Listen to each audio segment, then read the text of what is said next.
New York. With all of the drama circling around the NBA this week, it's easy to forget that the Boston Celtics have a game tonight, one that will just so happens to be played in the world's most famous arena.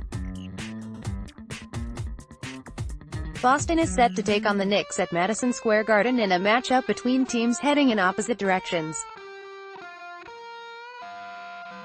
The Celtics own the second-best record in the East since November 26, at 22-9, while the Knicks have lost 19 of 20 and just dumped their most talented players in a trade Thursday afternoon with the Dallas Mavericks.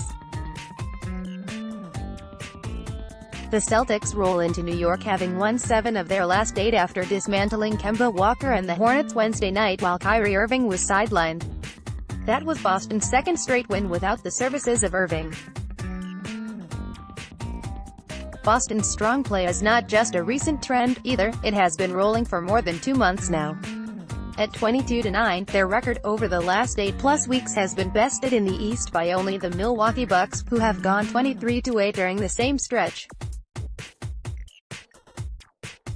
Boston has been priming itself for a move up the standings, and a win tonight would finally initiate that process.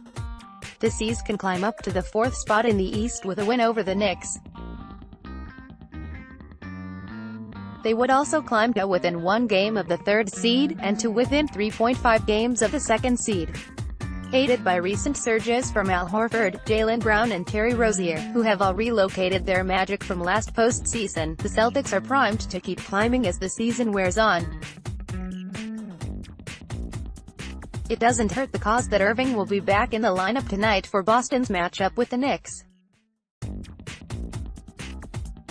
At the other end of the spectrum, New York is feeling the pain after it gutted much of its talent from its roster Thursday afternoon.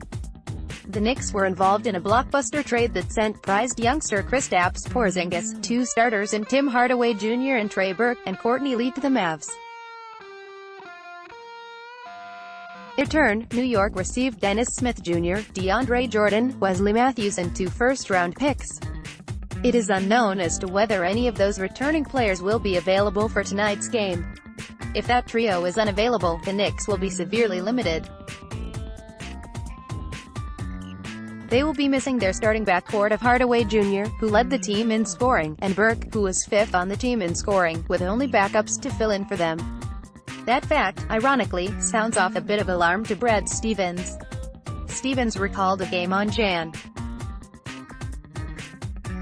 9, 2015, when Boston agreed to trades of both Jeff Green and Brendan Wright during pre-game in Indiana. Jameer Nelson's name was also in the trade wins. None of those players appeared in the game, yet the Celtics, whose leading scorer was Green, forced overtime and nearly took down the Pacers on the road. I realized during that game that the other 8 guys were jacked to play more, Stevens, of the remaining active players on his team that night. And so, like, at the end of the day, we're going to get the very best shot from the guys that are available for New York, because they get the guys that are gone. However many possessions those guys were using, somebody else gets to use. And so we have to be ready for that. We have to be ready to be hit with all of those guys' best shots. The remaining top players on New York's roster are Emmanuel Mudiay, 14.7 ppg, Enes Kanter, 14.1 ppg, 10.6 rpg, Kevin Knox, 12.3 ppg, Alonzo Trier, 10.5 ppg, and Noah Vonleh, 8.7 ppg, 8.6 rpg. Whoever plays for New York out of that group, Stevens plans to have his Celtics ready for them so that Boston can continue to roll and begin its climb up the Eastern Conference standings. This has been a long time coming for the C's, considering how well they have been playing for the last 2+ months. If you forgot about all of that, it's understandable.